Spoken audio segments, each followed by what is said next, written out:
Tradition dictates that the political party in charge of Congress signals its priorities to the American people in the very first bills it passes after convening. Now, after the blue wave of 2018, the Democrats gained control of the House and immediately passed the For the People Act meant to protect voting rights, which is something that the Republicans are against. Now, in 2021, with a narrow majority, the Democrats passed the bill again. Now, sadly, both times the legislation collapsed in the Senate, and a victim of the filibuster and the GOP's sweeping rejection of voting rights. Now, still, the message was sent and received, and Democrats believe in extending and safeguarding the right to vote, unlike other parties that back a certain fascist flavored, orange hued pseudo fake billionaire. Now, after last week's protracted and frankly hilarious intro GOP battle over the speaker role, the Republicans got straight to work passing their first big messaging bill, allowing rich tax cheats to avoid legal consequences for defrauding the government. The bill would rescind an $8 billion a year expansion of the IRS budget that was signed into law by President Biden last year. And now that money is meant to address numerous issues such as improving customer service, which everyone should want. Now, Republicans haven't tried to hide what truly offends them, but money earmarked for pursuing criminal prosecutions of wealthy tax evaders. Now, in their usual dishonest fashion, Republicans have been demagoguing this issue for months, and they falsely implied that the Biden administration wants to go after middle class, who fudged a little in estimating the value of their donations to Goodwill. In reality, as many experts have pointed out, this funding is meant to make it less likely that the IRS will go after ordinary people. More resources means prioritizing the wealthy tax cheats who have consistently been able to outspend the IRS on legal fees, and often they avoid serious consequences. Now, if this GOP bill were to pass, it would result in more than $100 billion in lost government revenue, and much of that staying in the pockets of the yacht-owning class. Um, the Republicans traditionally love to let the rich escape their tax responsibilities, of course, but there's one very famous tax cheat that Speaker Kevin McCarthy and his pals know is watching closely, and that's Donald Trump himself. Um, in the past, even Republicans knew better than to make their biggest messaging bill a public display of affection for moneyed criminals. Um, Trump currently faces both legal and political trouble from his long and storied history of tax cheating. Shortly after the House vote, the Trump Organization's former CFO, Alan Weisselberg, was sentenced to prison time for his role in Trump's tax evasion schemes. Um, Now, while Weisselberg's stiff sentence likely reflects the willingness to take the fall for Trump's crimes, as Urban Brookings Tax Policy Center lawyer Stephen Rosenthal had told Mother Jones this week, the Trump tax returns released by House Democrats in December make it very clear that's not the only tax trouble that Trump still faces.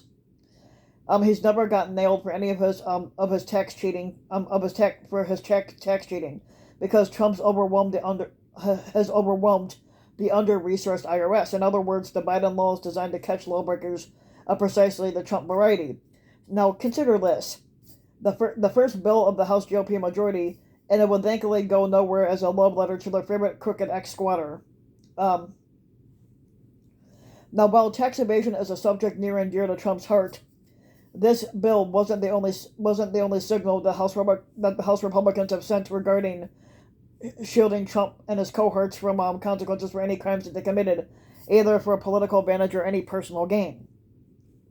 Now, for instance, one of the first changes of Kevin McCarthy and what he pushed through with the House involved a series of rules that's meant to gut the Office of Congressional Ethics, and then an independent body empowered to investigate complaints about members of Congress. Excuse me. It's no mystery why this is a top priority for so many Republicans in Congress. Multiple GOP members have been under suspicion for the role that they played in the Klan insurrection on January 6th of 2021, and four were referred to the now also defunct House Ethics Committee by the January 6th Select Committee last year.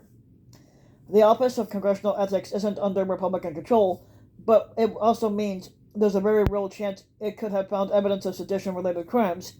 which is now effectively disempowered and may now not get the chance at all.